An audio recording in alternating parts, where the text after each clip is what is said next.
Si. Nous sommes le 5 mai 2022 et il est l'heure de remonter le temps avec vous, Maude. Bonjour Maude. Bonjour. Maude, on commence par le 5 mai 1995, c'était il y a 27 ans. Oui, et ce jour-là, la Société de protection des animaux va lancer un message assez curieux aux familles françaises. Il y a trop d'animaux domestiques. Regardez. Les chiens font trop de chiots, les chats trop de chatons. Quant aux tortues d'appartement, elles se multiplient, grossissent et se retrouvent bien souvent à la SPA. La SPA lance un cri d'alarme et elle dit arrêtez de faire venir au monde des animaux dont on n'est pas capable de s'occuper. C'est Paul Léoto qui le disait en son temps, il disait ne faites plus d'élevage, il n'y a plus d'animaux sur Terre que de gens capables de les aimer. Aimer les animaux, quelquefois, ça peut être étonnant que ce soit la SPA qui le dise, mais aimer les animaux, quelquefois, c'est choisir de ne pas en avoir. Voilà, un message qui est encore valable aujourd'hui, bien évidemment. Est-ce que vous savez combien il y a d'animaux domestiques en France? Il y a plusieurs millions. Oui. En tout. Oui, en tout. Chien, chat et tout. Tout. 20 millions. 80 millions. 80 Ah, Ah, mais millions. vous comptez les poissons rouges? Oui, poissons compris. Ah, Alors, c'est la plus oui, grosse c'est vrai que vous n'avez pas population. Moi, je pensais aux bêtes poilues, c'est pour ça. Non, 80 millions, 34 millions de poissons, donc c'est vrai que ça vient quand même pas mal alourdir les chiffres. 12 millions, 14 millions de chats, 8 millions de chiens. Et alors, si le sujet vous intéresse, je vous conseille cet article du Monde qui nous raconte que les animaux ont pris le pouvoir pendant le Covid. Damien, vous pouvez peut-être en témoigner. Bah, moi, Le c'était chien même qui avant le dort- Covid. Hein. Ah bah voilà, le Quelle chien qui dort aptitude. sur le lit, le chat sur le canapé.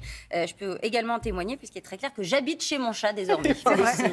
On va continuer avec un autre 5 mai, Maud, et vous avez fait des pieds et des mains pour nous parler de cette info ce matin. Alors, est-ce que vous êtes lavé les mains ce matin? Oui. Oui, bien sûr. Très bien, bravo. Pourquoi je vous pose cette question? Parce qu'aujourd'hui, c'est la journée mondiale de l'hygiène des mains. Ça vous allez existe voir que ça n'est pas vraiment un réflexe chez tout le monde. Et surtout, vous allez regarder un petit peu différemment le petit bol de cacahuètes. Vous savez, quand vous allez Ah boire non, n'en parlez pas, c'est horrible, mais ça. bah, Oui, regardez. oui. Ah oui, non. Ils ont trouvé 12 sortes d'urines différentes par bol de cacahuètes. Ça veut dire que les gens, en sortant des toilettes, tout simplement se lavent pas les mains et plongent dans le bol de cacahuètes, en particulier les messieurs qui fréquentent ces pubs.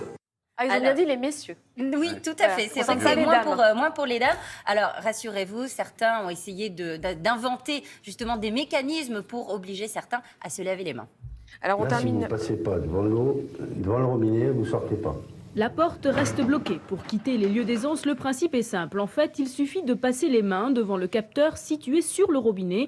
Il envoie un signal qui débloque la porte, le tout en 10 secondes chrono. Ah oui, c'est bien. Donc ça. c'est ça, pratique, ça. on nous apprend à nous laver les mains. Formidable. Et on termine en chanson avec vous, Maude, avec le 5 mai 1975. Oui, et Michel Drucker, parce que oui, il était déjà là à 75. l'époque, en Oh 1975. bah oui, il y a 15 et ou 20 bien ans de sûr. carrière, Michel, Eh ben 75. oui, il anime une émission à l'époque qui s'appelle Tempo, et ce jour-là, il va recevoir un jeune humoriste. C'est sa toute première télévision. Cet humoriste, il s'appelle Thierry Leluron. J'ai le Chirac qui est patraque, le Debré, Délabré, le Roger Fray qui est pas frais, le Poujade qui est en rade, le Schumann qui est en panne, l'Orteli qui pâlit, le Giscard qui est tocard, le Guichard dans le brouillard, le Duhamel qui s'en mêle, le Marcelin en déclin, le Chalandon, quel bourdon, le Comiti, Descati, le Cointard, à plat plat, le Bétancourt qui est trop court, le Tétinger trop léger, le Hamon qui est pas bon, le Boulin qui est pas bien, la Dienèche qui est pas fraîche, l'André Bord qui s'endort, l'Antonios qui est morose, le Duvillard qui est bizarre, le Chamant déclinant, le Galet qui est très laid, le Fontanet qui est défait, le Fanton en coton, le Baumel en flanelle. Ah mon Dieu que c'est embêtant un ministère patraque, ah mon Dieu que c'est embêtant d'être au gouvernement. Bravo, hein. Chanson de Gaston Ouvrard, c'est une parodie. Merci Maud. Avec plaisir. Et on embrasse Michel Drucker qui normalement fait du vélo d'appartement devant Télématin.